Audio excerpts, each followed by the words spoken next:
आपने सुना होगा यासीन मलिक ने एक इंटरव्यू में कहा है कि हमें आंखों में पट्टी बांध दी जाती थी और हमें फिर पाकिस्तान ले जाया जाता था और वहां पर हमें गोलियां चलानी सिखाई जाती थी। मैं आपको बता दूं कि आपने कहा कि हिंदुस्तान के साथ क्यों रहना है और पाकिस्तान के साथ क्यों नहीं रहना, क्योंकि हिंदुस्तान में रहने के बाद हमें डेवलपमेंट्स देखने को मिली कश्मीर में, हमें वो चीजें देखने को मिली जो है जो कभी हुई नहीं थी। 1947 के बाद कश्मीर एक अलग ही जगह पर पहुंच गया।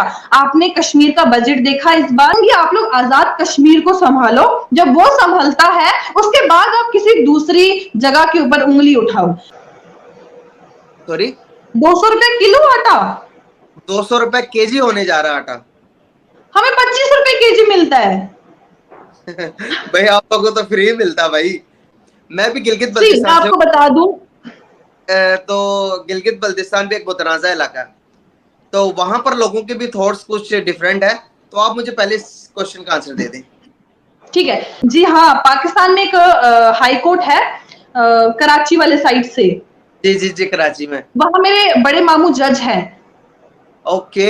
हमें पाकिस्तान से कुछ भी नहीं मिला सिवाय हमारे बच्चों ने जिन्होंने पत्थर उठाए, जो रोड पे निकले, जिन्होंने जिहाद किया। क्योंकि हिंदुस्तान में रहने के बाद हमें डेवलपमेंट्स देखने को मिली कश्मीर में, हमें वो चीजें देखने को मिली जो है जो कभी हुई नहीं थी। 1947 के बाद कश्मीर एक अलग ही जगह पर पहुंच गया। आपने कश्मीर का बजट देखा इस बार, मिलियन नहीं बिलियंस में आया है। इस बार G20 की मीटिंग्स कहां कराई गई? कश्मीर में। आप देखिए, दुनिया का सबसे बड़ा ब्रिज कहां बनाया गया? कश्मीर में। टनल्स, जहां पर हमें कश्मीर से जम्मू आने में सफर में 7 से 8 घंटे लगते थे, टनल क्रॉस करो 3 घंटे में हम पहुंच जाते हैं। तो वो हमें हिंदुस्तान से ही मिला है, हमें पाकिस्तान से कुछ भी नहीं मिला सिवाय हमारे बच्चों ने जिन्होंने पत्थर उठाए, जो रोड पे निकले, जिन्होंने जिहाद किया। क्योंकि इस्लाम में कहीं ना कहीं मोहम्मद सल्लल्लाहु अलैहि वसल्लम, जो कि हमारे प्रॉफेट मोहम्मद सल्लल्लाहु अलैहि वसल्लम है, उन्होंने कहा है कि जिस देश में रहते हो उससे मोहब्बत करो, उससे इश्क करो। तो हम लोग हिंदुस्तानी हैं, हम लोग हिंदुस्तान से मोहब्बत करते हैं। और रही बात पाकिस्तान में क्यों नहीं आएंगे, एक और चीज आपने नोटिस करी, पाकिस्तान की महंगाई वर्सेस इंडिया की महंगाई आपने देखी होगी, जहां पर हम लोग इतने कम तरीके में अपना रोजगार चला रहे हैं, अपने सफलता जो है, हम यंग अचीवर्स, आप देखिए मेरी तरह जो छोटे छोटे यंग अचीवर्स हैं जिन्होंने अपना बिजनेस सेटअप कर रखा है। आप बोले कि पाकिस्तान में कितने ऐसे लोग हैं जिन्होंने अपना बिजनेस सेटअप कर रखा है? आप मुझे बताएं कि पाकिस्तान में लोग आटे चावलों के लिए रोड पे निकल रहे हैं और रोड पे लोगों के बीच में ही मरे जा रहे हैं। तो ऐसे मुल्क के साथ कौन जुड़ना चाहेगा जो उस मुल्क को नहीं संभाल सकता, जो उसके पास ऑलरेडी है? पहले मैं कहूंगी आप लोग आजाद कश्मीर को संभालो, जब वो संभलता है उसके बाद आप किसी दूसरी जगह के ऊपर उंगली उठाओ। हम लोग बिल्कुल सेफ एंड सिक्योर है, हम लोग अच्छे से रह रहे हैं, और पाकिस्तान का जो कंसेप्ट है कि हम पाकिस्तान के साथ जाएंगे तो वो खत्म हो चुका है। वो जो आप कह रहे हैं ना, तो वो जो यासीन मलिक वाला कंसेप्ट था, जो बुरहान वानी वाला कंसेप्ट था, वो खत्म हो चुका है। उन लोगों को पता चल गया है कि अब वहां पर जाने से कुछ नहीं होता। अब हुर्रियत का नामो निशान कश्मीर से खत्म हो चुका है। सबसे बड़ा एडवांटेज हमें यही है कि हुर्रियत जो है, जो पहले ये कहती थी, आपने सुना होगा यासीन मलिक ने एक इंटरव्यू में कहा है कि हमें आंखों में पट्टी बांध दी जाती थी और हमें फिर पाकिस्तान ले जाया जाता था और वहां पर हमें गोलियां चलानी सिखाई जाती थी और उसके बाद जो है हम वापस आते थे। तो मतलब इतना भरोसा तो है नहीं पाकिस्तानियों पे, हम पे, कि नहीं हम आंखें खोल के उन्हें लेके जाएं। एक तो आप अपने मुल्क में लेके भी जा रहे हो, दहशतगर्द सिखा भी रहे हो, ऊपर से आप उनकी आंखों पे जो है पट्टियां बांध रहे हो। तो जब वो उस चीज पे भरोसा नहीं कर सकते तो हम कैसे भरोसा कर लें कि पाकिस्तान हमारे लिए जो है सिक्योर है, सेफ है? नहीं है वो हमारे लिए सेफ एंड सिक्योर। जो आपका कंसेप्ट था ऐसा नहीं है। जैसा कि मैं आपको बता दूं कि पहले क्या होता था, बच्चे जो है रोड पे निकलते थे पत्थर लेके, आजादी के नारे लगाते थे कि हम क्या चाहते हैं, आजादी, कश्मीर बनेगा पाकिस्तान। आपने देखा होगा दीवारों पे ये टैग्स लगे हुए थे, पाकिस्तान के झंडे को लहराया जाता था। कब की बात है? तब जब हुर्रियत जिंदा थी। आप मुझे बोलो आज कोई कश्मीरी क्यों नहीं ये बात बोलता? क्योंकि आज उन्हें पता चल गया, उनकी आंखें खुल गई हैं कि भाई तरक्की हो रही है, जिस चीज की हमें नीड है। एक इंसान को जीने के लिए क्या चाहिए? आप मुझे बोलो, हवा, खाना पीना, पानी, नौकरी, अच्छी फैमिली, वो हमारे पास है। अब हमें वहां पर आके क्यों खुद को जलील करवाना है? हम वहां पर जाएंगे, हमें बोलेंगे अरे ये तो हिंदुस्तान वाले कश्मीरी हैं, इनको तो ऐसे करो, जैसे आजाद कश्मीर का इस वक्त सूरत हाल है। तो कश्मीर जो है वो पाकिस्तानियों के बाप का नहीं है। उसके जो दिमाग से कंसेप्ट है कि कश्मीर कश्मीर कश्मीर, उस कंसेप्ट को खत्म करो। ये अब तुम्हारा नहीं है, आप लोग पीसफुली रहो, हम पीसफुली रहेंगे। कि पहले था वहां पर ये सेम सिनेरियोस, लेकिन अब यकीनन कि आप भी यही चाहेंगे, मैं भी पाकिस्तानी हूं, अगर मैं भी यही चाहूंगा कि मेरा मुल्क के अंदर मुझे वो फैसिलिटीज मिलनी चाहिए जो एक आम बंदा जो अमेरिका के अंदर वो फैसिलिटीज हासिल कर रहा, वो डिमांड करता हूं मैं भी अपनी गवर्नमेंट से, भाई मैं टैक्स दे रहा हूं, मुझे वो चीजें मिलनी चाहिए। अभी कश्मीरी भी वही डिमांड करते थे, तो मैं आपकी बात से एग्री करता हूं कि जो चीजें उनको डिमांड कर रहे थे वो चीजें उनको मिल गई, अब वो क्यों आजादी मांगेंगे? तो मेन पॉइंट यही है। और ये आजादी वाला कंसेप्ट भी जो है ना, मैं आपको बता दूं मुजम्मिल जी, आजादी वाला जो कंसेप्ट है ये हम आम लोगों की देन नहीं है। हमने कभी नहीं कहा कि हमें पाकिस्तान के साथ जुड़ना है। ये उन पॉलिटिशियंस की देन है, उन हुर्रियत के लीडरान की देन है जो प्रोपेगेंडा खड़ा करते थे ये कह के कि नहीं अगर हम पाकिस्तान के नारे लगाएंगे तो ये हो जाएगा वो हो जाएगा। और वो लोग जो कहीं ना कहीं उनकी बातों में आ जाते थे। आप मुझे एक बात बोलो, मरा कौन?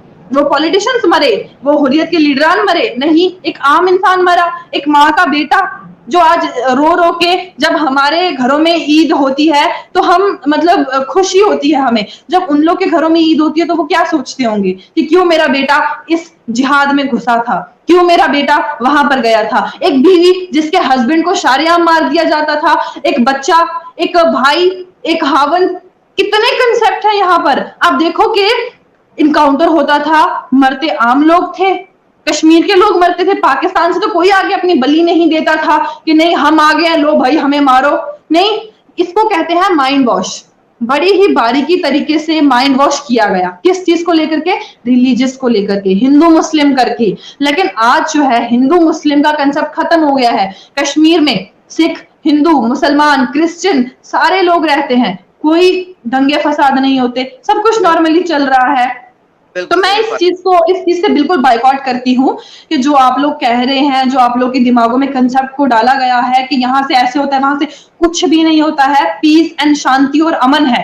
तो आप लोग भी इस चीज को एक्सेप्ट कर लो और आप लोग भी अपनी देश, अपनी कंट्री की तरफ ध्यान दो ताकि कहीं ना कहीं उसका नाम आ जाए। इतना ब्लैक लिस्टेड हर जगह से होने के बाद कुछ तो शर्म करो पाकिस्तानियों, कुछ तो शर्म करो।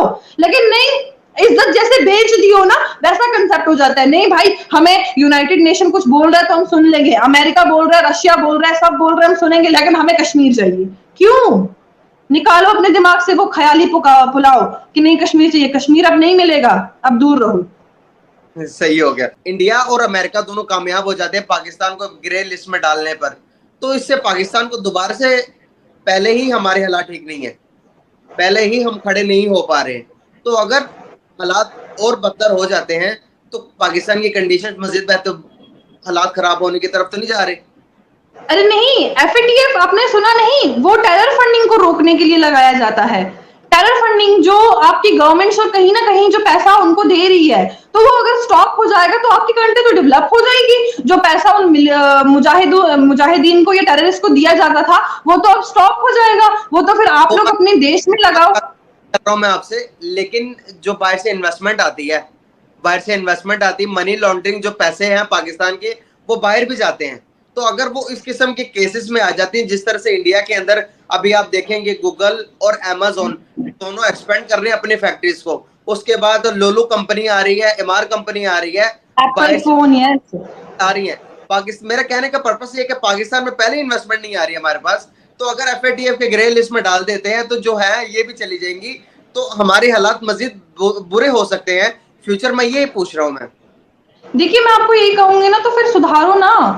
मतलब पाकिस्तान की गवर्नमेंट को बोलूंगी कि सुधारो उन लोगों को जो पब्लिक में जाके बोलते हैं कश्मीर ये कश्मीर वो, है ना, उन लोगों पे आप लोग रोक लगाओ।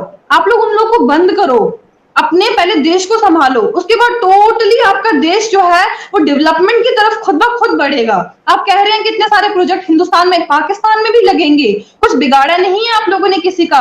लेकिन आप लोग, मैं कहूंगी कि 100 में से सिर्फ 20% लोग ऐसे हैं जिनके दिमाग में वो गलत कंसेप्ट है। तो उन 20% लोगों को आप लोग रोको, उनको समझाओ जैसे मैंने अभी बोला एक मिलिटेंट जिन्होंने रिसेंटली आके स्टेटमेंट दी, उन जैसे मिलिटेंट्स को आप अपने घरों में बंद रखो, उनको बोलो कि नहीं अगर आप हिंदुस्तान के बारे में बोलोगे तो आप हिंदुस्तान वाले आपको घर में आके मारेंगे, वो उस तरीके से रखने वाले हैं। फाना जी, और एक बात, जो 20% लोगों की बात कर रही हैं आप, यही 20% लोग इस पूरे मुल्क पर काबू कर रहे हैं, इस पूरे मुल्क को चला रहे हैं। बताओ उन पर काबू बड़े कैसे ही बुरे हालात है आपके। आप ये जो चीजें मैं आपसे सुन रही हूँ ना, तो अब अस्तगफिरुल्लाह कहना नहीं चाहिए, बड़े ही बुरे हालात है यार आपके। समझ नहीं आ रहा मैं क्या बोलूं, मेरे बस तक होता ना, मतलब मैं कहती ना, तो मैं उन चीजों को इतने तरीके से रोकती। यार आप लोग बात करो ना, माशाल्लाह इतने अच्छी आपकी सोच है, किस तरीके से आप पाकिस्तान का ख्याल रख रहे हैं, पाकिस्तान को आप इंटरनेशनली लेके आ रहे हैं, तो आप लोग बोलो उनको। इन्फ्लुएंशियल रेट इतना हो गया है, ये मैं कैमरा उठाकर बाहर गली में चला जाऊं ना, किसी एक नॉर्मल इंसान से पूछूं कि भाई गुजारा कैसा हो रहा है, उसकी आंखों से आंसू गिरना शुरू हो जाएंगे। नहीं हो रहा गुजारा, इतनी महंगाई हो चुकी है। जो हमारे पास आटा मिलता है, जो हमें आटा तकरीबन 200 पे जाने वाला, अभी पेट्रोल की कीमतें भी डबल होने वाली हैं। 200 किलो, सॉरी 200 रुपए किलो आटा, 200 रुपए केजी होने जा रहा आटा। हमें 25 रुपए केजी मिलता है। भाई आप लोगों को तो फ्री मिलता भाई, यही तो और क्या, ये सरकार के पैसे, ये सरकार है ना। इवन मैं आपको बता दूं कि जब से भाजपा आई है तो उन्होंने फ्री राशन का जो है एक अनाउंसमेंट करी थी, अगर आपने उस बारे में पढ़ा होगा, पढ़ना थोड़ा सा आपको जानकारी मिलेगी। फ्री राशन ये है कि जो कश्मीर के जो इलाके हैं वहां पर फ्री राशन मिल रहा है। मेरी अपनी डिस्ट्रिक्ट में फ्री राशन, हमें तो बस जाओ बीपीएल कार्ड दिखाओ भाई हम ये है, तो हमें तो फ्री राशन मिल रहा है, हमें तो टेंशन ही नहीं, हमें तो पैसा देने की जरूरत ही नहीं है खाने पीने के लिए। पैसा हम लोग लगाएंगे, इन फ्यूचर बहुत काम आएगा। अगर आपकी ये वीडियो हमारे कश्मीरियों ने देख ली ना, वो रोएंगे, यकीन करो, कि जिस तरह से बातें आप बता रही हैं, जिस तरह से फैसिलिटीज आपको मिल रही। मैं आपको एक चीज बताऊं ना, मेरे जो बड़े दादू जी हैं वो पाकिस्तान में हैं, यानी कि मेरे जो चाचू हैं, फूफियां हैं, वो सब पाकिस्तान में इस टाइम रह रही हैं। तो जब मैं उनसे फोन पे बात करती हूँ तो मैं कहती हूँ कि यार कैसा चल रहा है सब कुछ, तो कहते हैं ठीक ठाक गुजारा हो जाता है। तो मेरे जो रिलेटिव्स हैं, मैं आपको बोलूंगी, मेरे मम्मी वाले साइड से, पापा वाले साइड से, दोनों साइड से पाकिस्तान में रह रहे हैं। तो मैं उनसे बात, जी हाँ, पाकिस्तान में एक हाई कोर्ट है कराची वाले साइड से। जी जी जी, कराची में, वहां मेरे बड़े मामू जज हैं। ओके जी, तो मेरे जो रिश्तेदार हैं बेसिकली वो पाकिस्तान में है। चल क्या रहा है? हाँ, मैं उनसे पूछती रहती हूँ ना, मुझे अपनी जगह पर हंसी आती है, लेकिन अब मैं दुखती रग जो है दबाती नहीं हूँ। मैं बोलती कोई बात नहीं, हालात ठीक हो जाएंगे, जल्दी हो जाएगा सब कुछ। क्योंकि पहले मैं आपको बता दूं, पहले ऐसा होता था, वो लोग वहां से आते थे और हम लोग यहाँ से आते थे, तो जो सामान है ना वो हम एक्सचेंज करते थे। जो हमारे हिंदुस्तान की खास चीज थी वो हम पाकिस्तान भेजते थे, और पाकिस्तान की जो खास चीज थी वो हमें हिंदुस्तान में आई जाती थी। लेकिन अब ये कंसेप्ट बंद हो गया है। कौन से बॉर्डर से? ये टीठवाल, अच्छा, ये कश्मीर के last pass? Border of, yes, last border of Kashmir, जिसे हम लास्ट विलेज ऑफ कश्मीर कहते हैं।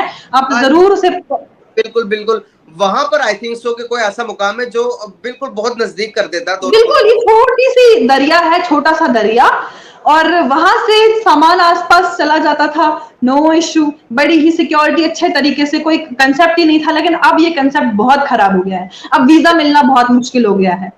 अगर आप उधर आ जाएंगे हम भी पहुंच जाएंगे उधर ही। बिल्कुल, डेफिनेटली मैं जरूर आऊंगी, आप मुझे बता दीजिएगा, मैं आऊंगी। मैं आपको कहूंगी कि वहां पर जो लोग होंगे ना, मैं उनसे आपकी बात कराऊंगी ऑनलाइन, ताकि आप लोग को आजादी हो, जो मतलब पूरा क्लियर हो जाए कि जो बॉर्डर पे लोग रहते हैं वो कैसे रहते हैं। जबरदस्त हो गया, डन, हम जरूर करेंगे इस बारे में बात। डेफिनेटली। तो बड़ा अच्छा रहा हमारा सेशन, और आपसे बात करके यकीन करें बहुत अच्छा लगा मुझे। जो कॉन्सेप्ट से, जो माइंड के अंदर बातें होती हैं, बंदा खुल के नहीं भी कर पाता, आपने वो सारी बातें आज क्लियर कर दी कि जो जो चीजें हैं, जिस तरह से आप लोगों को चीजें सस्ती मिल रही हैं। आपने बताया कि आटा 25 रुपए केजी मिल रहा है। हाँ जी। भाई आप तो, मैं क्या बताऊं आपको, जन्नत जन्नत में रह रहे हैं। मुझसे ये हालात नहीं देखे जाते कि जो कि पैदा हुए हैं हमारे, यकीन करें आपको रोना आता है। एक इंसान के बस में हो ना, अगर मैं मेरे बस में है कि मैं अपने घर के हालात ठीक कर सकता हूँ, क्योंकि मैं कमाने वाला हूँ, मेरे भाई भी हैं, बड़े भी हैं, हम कर सकते हैं। लेकिन उन लोगों की टेंशन ज्यादा जो सफेद पोश लोग हैं, जिनके घर पे कोई सरबराह नहीं है, जिनकी औरतें काम करने नहीं जा सकती, वो क्या करेंगे? यकीन करें है तो इंसान ही ना, क्या करे वो। यकीन करें जब ये जब बाहर जब जाता हूँ या कोई किसी से इंटरेक्ट हो जाता है, जब आप गाड़ी में जा रहे हो कहीं तो आपके नॉक करके लोग जब वो रो रहे होते हैं ना, तो यकीन करें कि आपने रिसेंटली देखा होगा दुबई में कुछ उन लोगों को पकड़ा गया जो लोग भीख मांगते हैं, उन लोगों को पकड़ा गया, तो मैक्सिमम जो थे वो पाकिस्तान से थे। हमने वो भी सुना होगा। No doubt. बिल्कुल, ये स्टेटमेंट बहुत वायरल, हिंदुस्तान से भी थे लेकिन मैक्सिमम पाकिस्तान से थे। तो जब ये स्टेटमेंट सुनती हूँ मैं और जब मैं हालात देखती हूँ कि किस तरीके से लाइनें लगी हुई हैं, राशन की दुकान के बाद लाइनें लगी हुई हैं, तो वो as a human, as a इंसानियत के नाते कहूंगी बहुत गलत हो रहा है। आपकी सरकार को चाहिए कि इन सारी एक चीजों पे अच्छे तरीके से काम और करें। भी एक जगह पर आटा मिल रहा है 200 रुपए केजी, अगर उसके साथ ही अगर कोई बंदा बेचता है 195 रुपए का, 195 रुपए का अगर कोई आटा बेचता है, वहां पर लोग खून खराबा करने के लिए तैयार है अभी इस टाइम, 5 रुपए बचाने के लिए। इस तरह के क्रिटिकल सिचुएशंस हमारी पैदा बना दी गई हैं, बन गए हुए हम। खैर अल्लाह करे कि हम इन सिचुएशन से बाहर आ जाएं और इंशाल्लाह। फिर से सुरखुरू हो यार। बस हालात बड़े खराब हैं, अल्लाह ताला ठीक करे इन हालातों को। और फाना जी आपका टाइम देने का बहुत शुक्रिया। मैंने अपने दुख दर्द आपको सुनाए, उसके लिए माजरत है। माफ कर बहुत देना। अच्छा लगा मुझे, नहीं बहुत अच्छा लगा, मैं देखती भी हूँ और जब मैं बात भी करती हूँ तो मुझे काफी अच्छा लगता है, बहुत अच्छा लगा मुझे। और मैं चाहती हूँ, मैं दुआ करती हूँ यार कि कल ईद है ना, कल बड़ा दिन है, मैं जरूर नमाज जब पढ़ूंगी ना तो दुआ करूंगी कि पाकिस्तान में हालात ठीक हो जाएं, और कुछ नहीं। आमीन आमीन। बस दुआ करें, हम दुआ के आसरे जी रहे, अल्लाह ताला चला रहा हमें। तो बहुत शुक्रिया। कोई मैसेज देना चाहेंगे लास्ट पे? सो गाइस, मेरे को बहुत अच्छा लगा मुजम्मल से बातचीत करके, ऐसी ऐसी चीजें जानने को मिली।